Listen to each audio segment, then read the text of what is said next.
Woo. Okay, so nice. So this video, we are trying to prove simple things. A simple thing. So theorem basically is f of z. If f of z is analytic,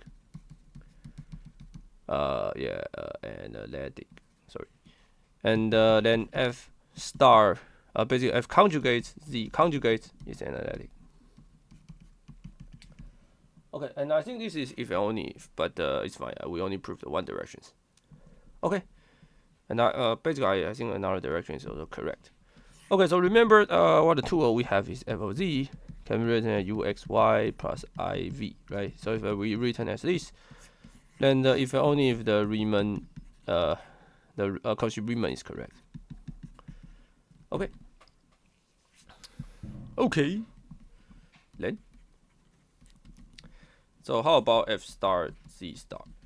So f star z star is u x, right? So z is z star is x minus iy, right? So it's x minus y plus a minus, right? Because there's a conjugate here. So iv x minus y, x minus y.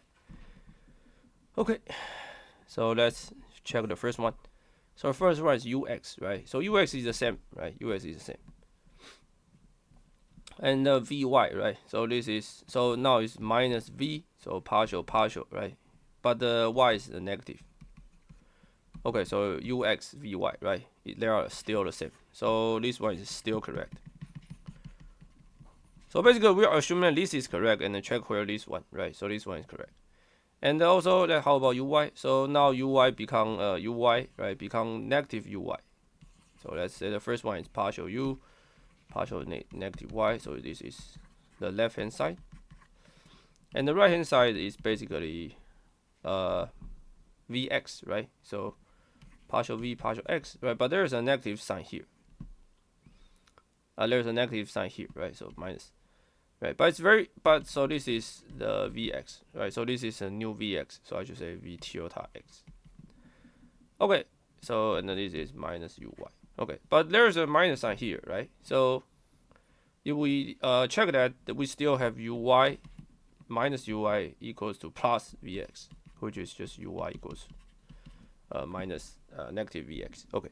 So basically, if we assume these two correct, then the new things, new u tilde, v tilde still have this property. Okay, so this is another application of the Riemann rock. Sorry, not Riemann rock, Cauchy Riemann. Okay, and I will see you guys in the next videos.